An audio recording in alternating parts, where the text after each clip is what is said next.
Pois bem, vamos iniciar com a oração, né? Invocando a Santíssima Trindade. Estamos aqui reunidos em nome do Pai, do Filho e do Espírito Santo. Amém. Vinde, Espírito Santo, enchei os corações dos vossos fiéis e acendei neles o fogo do vosso amor. Enviai, Senhor, o vosso Espírito e tudo será criado, e renovareis a face da terra. Oremos. Ó Deus, que instruíste os corações dos vossos fiéis com a luz do Espírito Santo, fazei que apreciemos retamente todas as coisas, segundo o mesmo Espírito, e gozemos sempre de vossa consolação por Cristo, Senhor nosso. Amém. Ave Maria, cheia de graça, o Senhor é convosco. Bendita sois vós entre as mulheres, bendito é o fruto do vosso ventre, Jesus. Santa Maria, Mãe de Deus, rogai por nós, pecadores, agora e na hora de nossa morte. Amém. Pois bem, Regina, hoje quero conversar um pouquinho a respeito da viagem que eu fiz a Simbres. Fica na cidade de Pesqueira, interior de Pernambuco. Já foi uma cidade muito próspera e hoje está, digamos assim, em decadência, né? Ela, na época da aparição, em 1936, ela era realmente a principal cidade do agreste pernambucano, digamos assim, né? Depois que houveram as mudanças na legislação indígena, lá tem aldeias indígenas, aí a grande parte das indústrias que estavam em Simbres, em Pesqueira, começaram a sair e a cidade realmente deu uma minguada economicamente falando, né? Mas o que eu quero falar aqui é sobre a aparição de Nossa Senhora, que aconteceu em Simbres, né? É como se fosse um distrito de Pesqueira, que é essa cidade do agreste pernambucano. E nessa aparição, eu tenho aqui uma coletânea de informações transformada em livro, né? Escrito por Ana Lígia Lira, né? Que é uma pessoa, inclusive, de Pesqueira, ela mora em Pesqueira, e ela vem divulgando essa aparição de Nossa Senhora em lives, né? Já fez live com Rafael Tonon, se eu não me engano, fez também com acho que com Miriam Rios também, e outras pessoas mais. E ela vem cada vez mais divulgando. Ela tem 2 livros editados nesse tema. O primeiro é esse aqui, o Diário do Silêncio.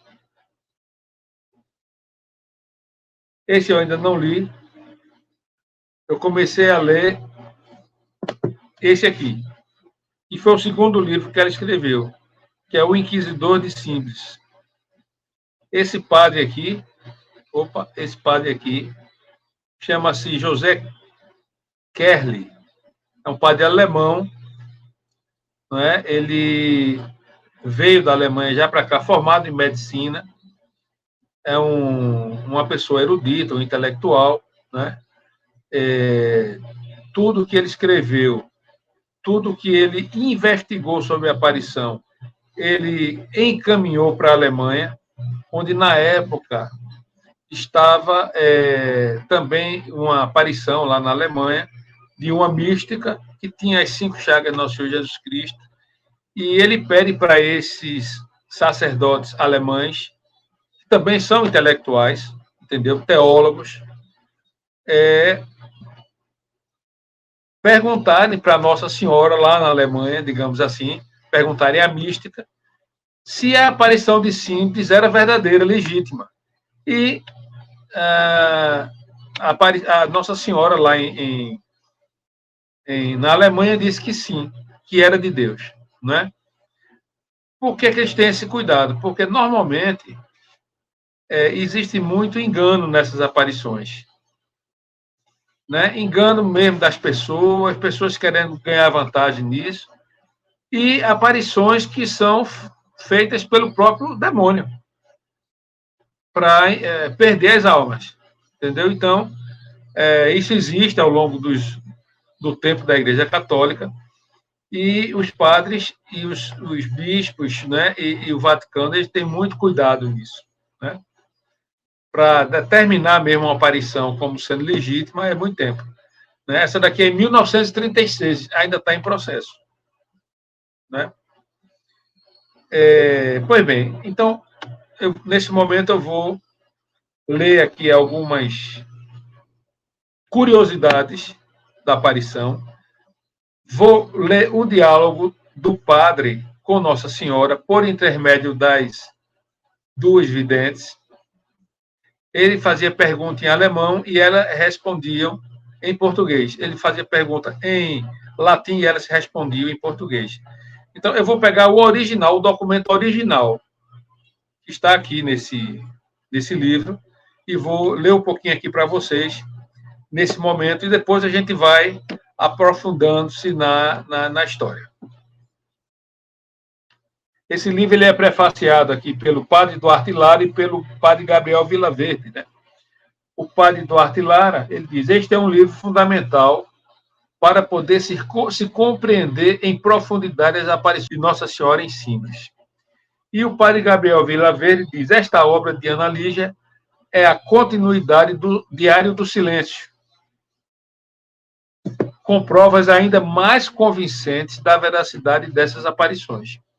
Sua leitura é fundamental para os crentes e não crentes. Padre Gabriel Vilaverde. Esse aqui é o padre ao qual foi encarregada, né, a investigação da aparição. É um padre alemão. Né? Eu vou começar aqui com as perguntas que ele fez para as meninas, e numa outra live eu vou voltar para falar um pouco sobre o padre. Então, indo direto aqui ao assunto, a primeira aparição. Interessante nessa aparição que Nossa Senhora ela aparece de duas formas. Ela aparece assim, com o menino Jesus, e depois ela aparece como Nossa Senhora das Graças mesmo, que é a imagem natural de Nossa Senhora das Graças. Quando ela tem um momento, que lá na frente eu vou relatar, assim, ó. Você está dando para ver aqui. Aparece de duas formas, tá vendo? Aqui ela derramando graças sobre as pessoas. Nossa Senhora aparecia lá no sítio da guarda, né? Numa pedra, e nessa pedra as meninas viam a Nossa Senhora entrando no o que elas chamam de casinha delas. Ela está entrando na sua casinha. Aí o padre perguntou como é que é essa casinha. Ela descreveu. Era uma casa bem iluminada, com pedras preciosas, um lugar lindo de ver.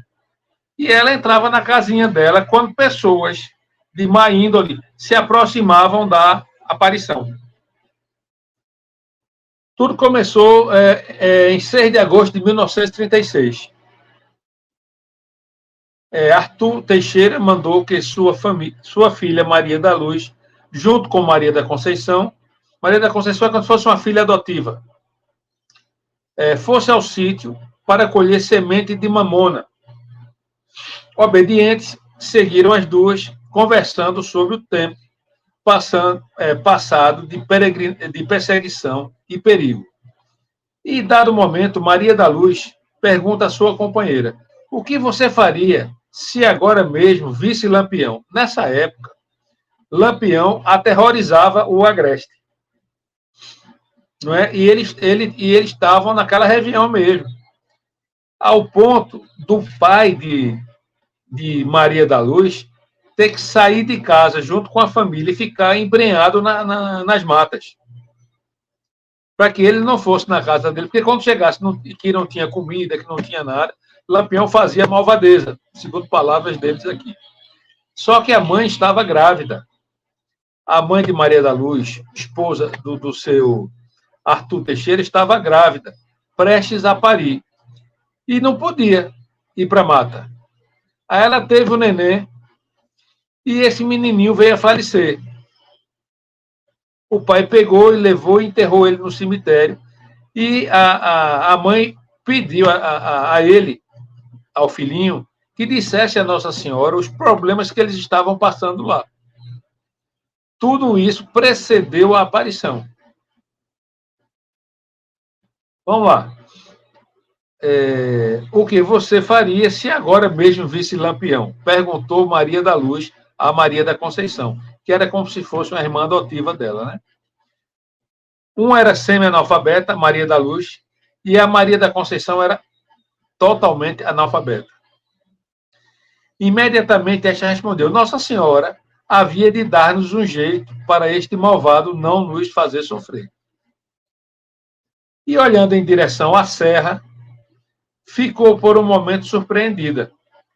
Parecia ver no alto da serra uma imagem em forma de mulher, com uma criança que fazia sinais com a mão. Esses sinais eram chamando elas. Apontando para a serra, disse bem alto: Olha lá uma imagem. Maria da Luz olhou na direção apontada e também viu a dita imagem. Uma mulher bonita com um menino nos braços. Em momento nenhum ousou proferir palavra alguma, talvez lembrando-se da conversa e com a preocupação nos bandidos. Logo, porém, cessou a apreensão ao notarem que esta mulher era muito bonita e seu menino nos braços ainda parecia mais belo do que ela, e a chamavam fazendo sinais com a mão desocupada. Como consternadas, esquecendo-se até da cesta de mamonas que elas estavam carregando, correram em procura da casa. Fatigadas, não puderam logo pronunciar palavra alguma quando a sua mãe as interrogou a respeito. Em palavras ininterruptas e incompletas, contaram então a sua mãe o que viram. Esta, no princípio, consternada, e depois de muitas indagações, apenas lhes disse: É engano de vocês, venham almoçar. Tendo chegado o senhor Arthur para o almoço, que é o pai das meninas, né? O pai de Maria da Luz, sua mulher preparou a mesa, porém as duas meninas não vieram. Sentindo sua ausência, Arthur indagou sobre elas, e sua mulher lhe contou as declarações das duas. Estavam as duas meninas sentadas no oitão da casa, conversando sobre a aparição. Como era bela a mulher e seu filho, como se tinha chamado, e o desejo de irem lá a fim de vê-la mais de perto. Arthur, ouvindo as palavras, chamou as meninas e quis repreendê-las. Porém, sua mulher lhe pediu que fosse com as meninas ao local, a fim de verificar se alguma pessoa lá se encontrava. Talvez escondida, se encontrava talvez escondida, né? Com a foice nas costas e seguido pelas meninas, Arthur seguia em procura da serra. Atravessou o sítio na sua parte superior e começou a abrir um caminho entre o alastrado Xique-Xique e Macambira e o Coroá, que são as vegetações dessa região, né? Era difícil fazer um caminho nos rochedos, cobertos de espinhos e verdadeiros despenhadeiros.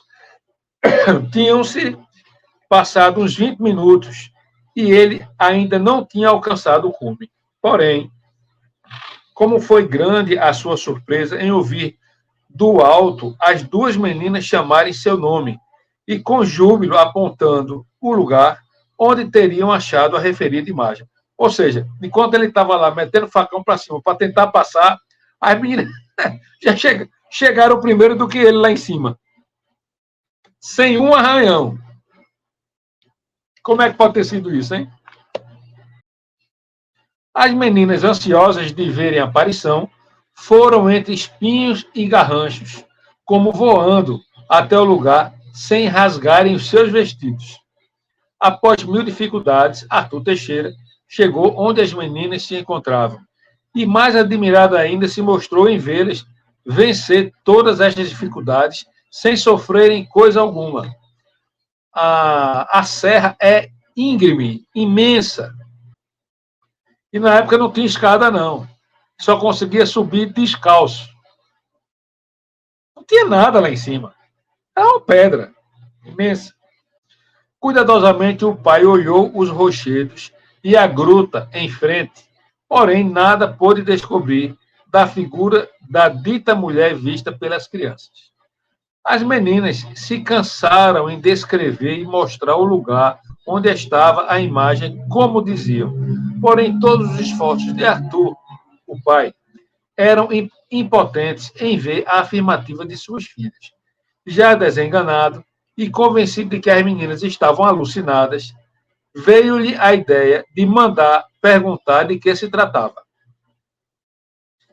Quem é você? Perguntou Maria da Luz, e a imagem respondeu, eu sou a Graça. Que quer a senhora aqui? Perguntou Maria da Luz novamente.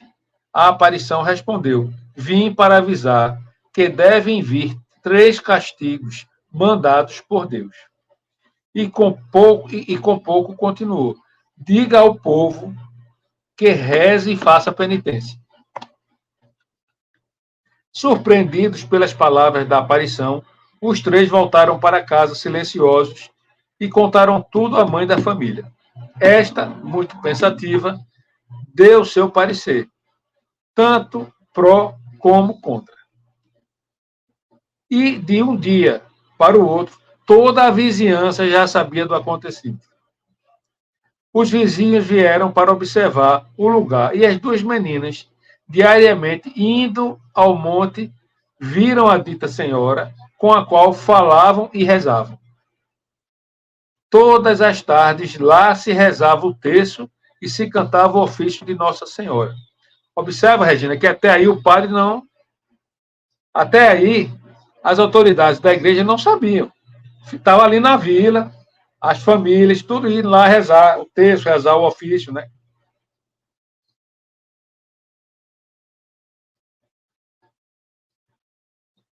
Muitos iam na fé de ser realmente uma aparição, e muitos por simples curiosidade. Como era de esperar, a notícia se espalhou pela região como fogo, e de toda parte chegaram fiéis para rezar no local e fazer seus pedidos a Nossa Senhora. Uma tarde, no terceiro dia, havendo muitas pessoas presentes, um menino, ou por ignorância ou má vontade, lançou uma pedra no lugar onde as meninas disseram que tinham achado a imagem e as meninas afirmaram que a dita pedra tinha acertado a mão da imagem. Notaram que esta tinha derrubado muito sangue, de forma que tingiu a mão toda. Quando as meninas revelaram este fato, grande parte do povo dizia que só acreditaria se a imagem desse um sinal visível para todos. Tristes, as meninas então pediram a aparição, a qual afirmam ser Nossa Senhora, que desse um sinal, a fim de convencer a todos que elas não haviam mentido. Darei, disse Nossa Senhora. Ele fala aqui imagem, né? Disse, isso aqui eu estou lendo exatamente como o padre escreveu, certo? Darei, disse a imagem, fazendo aparecer água ao pé do rochedo. Regina, não sei se você percebeu. Você conseguir achar água na terra, embaixo, é tudo bem. Mas água na pedra, lá no topo, que água é essa que sobe pedra dentro e vai bater lá no topo? Descendo, tudo bem, né? Coisa impressionante. Eu trouxe água de lá, viu, Regina? Acho que vou mandar para você pelos correios. É uma água milagrosa, fez muitos milagres. Neste dia, porém, sim, darei. Disse a imagem, fazendo aparecer água ao pé do rochedo. Neste dia, porém, não deu. Voltaram todos e as meninas choravam, em razão das declarações do povo, acusando-as de mentirosa. No dia seguinte, 10 de agosto, cedinho, as meninas foram visitar o seu lugar predileto. E, ao chegarem, a imagem lhes apontou logo a água que saía da rocha, em frente ao lugar da aparição. Há na rocha uma pequena cavidade sem rachadura, e esta estava cheia de água, correndo da rocha abaixo. Curiosas, as meninas perguntaram: para que serve esta água? E ela respondeu: para curar as doenças.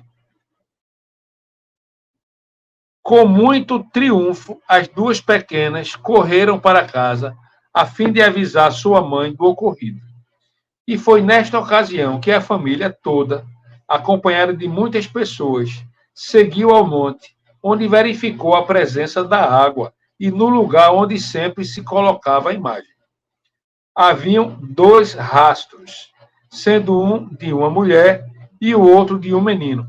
Na rocha ficaram marcados os pés de Nossa Senhora e os pés do menino Jesus. Na rocha. Ambos os rastros estavam encravados na pedra rocha.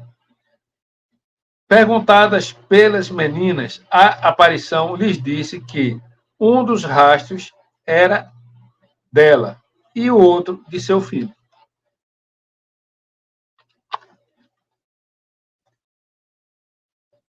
Ponto. Ficamos por aqui.